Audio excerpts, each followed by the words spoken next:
نبی کریم صلی اللہ تعالی علیہ وسلم جب صحابہ سے گفتگو کرتے تھے تو کوئی بات سمجھ میں نہیں آتی تھی تو صحابہ کہتے تھے رائینا یا رسول اللہ۔ اس کا معنی یہ تھا کہ یا رسول اللہ ہماری رعایت کر دیں، سمجھ نہیں آئی، سمجھ نہیں سکے، دوبارہ ارشاد فرما دیں۔ یہودیوں کی زبان عبرانی تھی، اس کے اندر رائینا کو تھوڑا سا کھینچ کے پڑھا جاتا تو اس کا معنی معاذ اللہ ثم معاذ اللہ، نقل کفر نہ باشد، اس کا معنی چرواہا بن جاتا تھا، اے ہمارے چرواہے۔ میں نے کہا کہ کوئی وقت نہیں ہے کہ کسی جگہ پہ ٹھہر کے زیادہ وضاحت کی جائے، آپ نے ذرا جلدی جلدی سمجھنا ہے بات کو۔ تو یہودیوں نے کیا کرنا شروع کیا کہ انہوں نے رائینا کھینچ کے پڑھنا شروع کیا، تو منافقین نہ اس لفظ کے پیچھے چھپ کے، اس جملے کے پیچھے چھپ کے نبی کریم علیہ السلام کی معاذ اللہ بے ادبی کرنے لگے۔ صحابہ تو اچھی نیت سے کہتے تھے، وہ ذرا کھینچ کے کہتے تھے اے ہمارے چرواہے۔ ایک صحابی تھے، وہ ان کی زبان جانتے تھے، وہ نبی کریم علیہ السلام کی خدمت میں آئے تو آ کے عرض کی یا رسول اللہ میں ان کی گردنیں مار دوں گا۔ حضور نے فرمایا کیا ہوا؟ حضور یہ آپ کو معاذ اللہ چرواہا کہہ کے پکارتے ہیں اور لفظ کھینچ کے بیان کرتے ہیں۔ تو صحابی نے تو ابھی بات کی تھی، رب کریم نے قرآن مجید نازل کر دیا۔ آپ نے بڑی باریکی کے ساتھ بڑی توجہ سے میری بات کو سمجھنا ہے۔ صحابہ جب رائینا کہتے تھے ان کی نیت اچھی تھی کہ نہیں؟ ہاں نہ کیوں نہیں کرتے آپ؟ سارے کریں نا جی۔ وہ تو برے نام اس لفظ کو بری جگہ استعمال نہیں نہ کرتے تھے، بالکل اچھی نیت تھی، صاف ستھری تھی۔ منافقین کی نیت بری تھی رائینا کہنے میں، صحابہ کی اچھی تھی۔ اللہ کریم نے کیا فرمایا؟ فرمایا یا ایھا الذین آمنوا، اور یہ پہلا حکم ہے قرآن کا جو اللہ نے اے ایمان والو کہہ کے بیان کیا۔ یہ جو ترتیب توقیفی ہے نا، جس حساب سے قرآن مجید اب ہمارے پاس موجود ہے، اس میں یا ایھا الذین آمنوا کہہ کے رب نے جو پہلا حکم دیا ہے وہ نبی پاک کی تعظیم کا دیا ہے۔ اب ارشاد کیا فرمایا گیا؟ یہ کہا جا سکتا تھا کہ ان کی نیت بری ہے، ان کی اچھی ہے، اللہ تو نیتوں کو جانتا ہے نا، علیم بذات الصدور ہے۔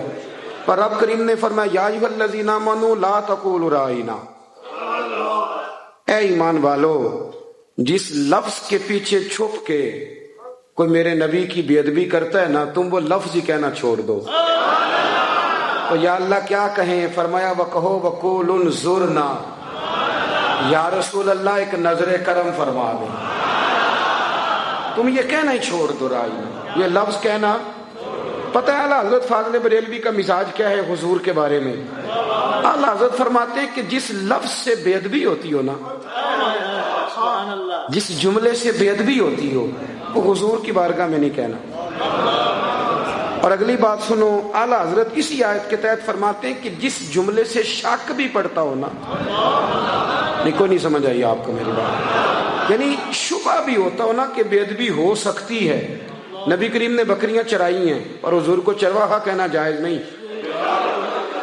اور قاضی اعجاز مالکی رحمۃ اللہ علیہ فرماتے ہیں کہ یہ تو کہا جا سکتا ہے کہ مدینے کی پاک مٹی حضور کے قدم چوم رہی تھی، کپڑوں کو لگ گئی تھی، پر یہ نہیں کہہ سکتے کہ نبی پاک کے کپڑے میلے ہیں۔ آپ سمجھے بات کو؟ بڑا ادب والا جملہ، ادب والا اعلیٰ حضرت نے ساری زندگی لفظ کملی والا نہیں کہا۔ کہنے لگے یہ حروف کے ترتیب کے لحاظ سے لفظ وزنی نہیں، میں نبی پاک کے لیے وہ والے لفظ ادا کروں گا جو وزن کے اعتبار سے بھی صحیح ثابت کرتے ہیں۔ آپ نے ایک جگہ بیٹھے تھے تو یہ میں کیوں بات کر رہا ہوں کہ آپ نے نا عنوان تاجدار ختم نبوت بھی رکھا ہے۔ جب ہم گنجائش دیتے ہیں نا غیروں کو، جب کسی نے کہہ دیا نا کہ نبی پاک صلی اللہ علیہ وسلم ہماری طرح بشر ہیں، 2 ہاتھ ہیں 2 پیر ہیں، تو پھر کافر کہنے لگے کہ جن کے 2 ہاتھ 2 پیر ہوتے ہیں ان کے تو معاذ اللہ کارٹون بن سکتے ہیں۔ آپ کے وزیر اعظم کا کارٹون بنتا ہے کہ نہیں؟ صدر کا، اپوزیشن لیڈر کا، عام انسان ہے تو کارٹون بنیں گے تو کیا حرج ہے؟ اعلیٰ حضرت نے فرمایا نہیں، تمہیں غلطی لگ گئی ہے، وہ عام انسان نہیں ہیں، وہ تو نبیوں میں رسول افضل، رسولوں میں اولی العزم رسول افضل، اور فرمایا پھر سب سے اولا ہو اعلیٰ ہمارا۔ اعلیٰ حضرت نے نا فرمایا وہ لفظ نہیں بولنا جس کے پیچھے چھپ کے کوئی. ایک صاحب اعلیٰ حضرت کے سامنے نا نعت پڑھ رہے تھے تو انہوں نے نعت کا شعر کہا کہ شان یوسف جو دبی وہ بھی اسی در پہ دبی. تو آپ فرمانے لگے تیرا کیا خیال ہے نبی پاک کسی کو دبانے آئے ہیں؟ تو کہنے لگا جی پھر آپ بتا دیں کیا شعر ہونا چاہیے. فرمایا شعر یہ پڑھو کہ شان یوسف جو بڑی وہ بھی اسی در سے بڑی. یہ تو آپ ناراض نہ ہوں تو یہ بہت سارے لوگ ہیں. میں نہیں کہتا، آپ کبھی تفسیر پڑھ لیں. ایک تفسیر وہ ہے جو اہل محبت نے لکھی ہے، ایک سیرت وہ ہے جو اہل محبت نے لکھی، ایک سیرت وہ ہے جو ان لوگوں نے لکھی ہے جو کہتے ہیں دیوار کے پیچھے کا علم نہیں. آپ قوم کو کیا دے رہے ہیں پیغام؟ کیا پیغام دے رہے ہیں آپ قوم کو؟ آپ کون سی سیرت جو آدمی بالکل معاذ اللہ ہماری طرح کا ہے اس سے عشق کون کرے گا؟ اس پہ جان کون قربان کرے گا؟ اس کی غلامی کون کرے گا؟ غلامی تو اس کی جائے گی جس کے بارے میں عقیدہ ہو کہ بعد از خدا بزرگ توئی. قصہ مختصر. اس اعلیٰ حضرت شریف مکہ کے زمانے میں نا تشریف لے گئے حج کرنے کے لیے. تو شعراء کی بھی نا ایک الگ دنیا ہوتی ہے. جو شاعر بیٹھے ہیں وہ ناراض نہ ہو جائیں، میں خود کبھی کبھی شعر کہہ لیتا ہوں. ان کی بھی داستانیں الگ ہوتی ہیں. یہ بھی بیچارے کئی دفعہ مہینہ نا ڈھب سے غسل نہیں کرتے اور گرمیوں میں بھی چادریں لے کے پھرتے ہیں. ناراض ہو گئے ہو نا؟ میں نے کہا کہ ہلکا پھلکا مجھے بھی دورہ پڑتا ہے اس لیے ناراض نہ ہونا. تو ان کی ایک الگ دنیا ہے، شعر و شاعری کی، صنف کی، حروف کی. ایک الگ ان کا بھی ایک مزاج ہے. ہر لحاظ سے الگ لوگ ہوتے ہیں نا. تو وہاں نا شریف مکہ کے زمانے میں حضور کے روضہ اطہر کے پاس نا شعر کہنے کے لیے بریلی شریف میں بھی بڑا ذوق ہے. ایک تو عام شعراء ہے نا جن کی میں نے بات کی، جو نعت کہنے والے شاعر ہیں وہ تو اکثر علماء ہیں، ان کا یہ سٹیٹس نہیں. بریلی شریف میں نا 23 صفر کو یا 24 صفر کو صبح ایک مصرع دیا جاتا ہے. اس مصرے پر شعر کہنے ہوتے ہیں اور مصرع اکثر اعلیٰ حضرت کا ہوتا ہے. یعنی ایک مصرع ایک دفعہ میں موجود تھا تو ایک مصرع دیا گیا تھا کہ میں مجرم ہوں آقا مجھے ساتھ لے لو. تو اس پر پھر سب شعراء نے کلام کہے. اب میں ادھر جانا نہیں چاہتا، وقت زیادہ لگ جائے گا، تو ادھر ہی رہنا چاہتا ہوں. تو شریف مکہ کے زمانے میں نا اعلیٰ حضرت رحمت اللہ تعالی علیہ گئے ہوئے تھے مدینہ منورہ. تو وہاں شعر کہے جا رہے تھے. تو طریقہ یہ تھا کہ پہلے شعر کہے جاتے تھے عربی میں، پھر فارسی میں، پھر اردو میں. مختلف شعراء آتے تھے اور ترکی کا جو اس دور کا حکمران تھا وہ خود بیچ میں بیٹھتا تھا. جو شعر اچھا لگتا اس پہ انعام بھی دیتا تھا. تو اردو شعراء کی جب باری آئی تو نبی کریم علیہ السلام کے روضہ اطہر کے سامنے نا 2 کھجوروں کے درخت تھے. کھجوروں کے 2 درخت تھے.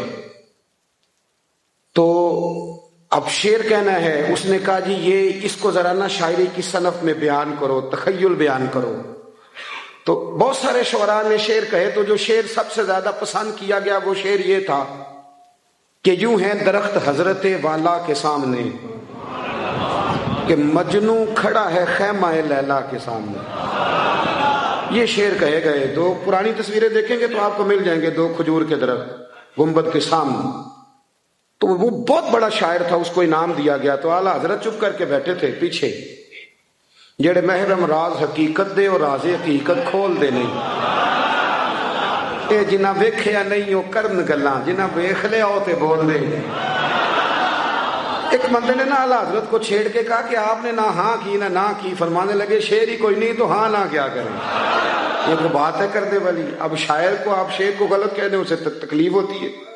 وہ کہنے لگا جی اعتراض کرنا آسان ہے پر شعر کہنا مشکل ہے. آپ نے فرمایا کیا مطلب؟ کہنے لگا جی میں نے کہا ہے آپ پہلے نقص کریں اس کا. یہ علم مناظرہ کی ایک اصطلاح ہے. پہلے اس دلیل کا نقص کریں پھر آپ اپنی دلیل دے دیں. میں کہوں گا کہ میرا شعر درست نہیں. تو اعلیٰ حضرت کہنے لگے نقص اس میں یہ ہے کہ تم نے نبی پاک صلی اللہ علیہ وسلم کے روضے کو لیلا کا خیمہ بنا دیا. لیلا کا خیمہ اس کی کیا اوقات ہے حضور کے گنبد کے سامنے؟ اور فرمایا مجنوں کی کیا حیثیت ہے حضور کے عاشقوں کے سامنے؟ یہ کوئی تشبیہ ہے دینے والی؟ یہ تو نے کیا تشبیہ؟ کہنے لگا جی پھر آپ بتائیں. تو فرمانے لگے لو شعر ابھی لو نا شعر. وہ رضا کے نیزے کی مار ہے. اور ایک جگہ فرماتے ہیں کل کے رضا ہے خنجر خوخار برق بار، لو شیر کہہ دیجئے قدسی فرشتوں کو کہتے ہیں، قدسی فرشتوں کو کہتے ہیں۔ تو اعلیٰ حضرت فرمانے لگے یوں ہیں درخت حضرت والا کے سامنے، گویا قدسی کھڑے ہیں عرش معلا کے سامنے۔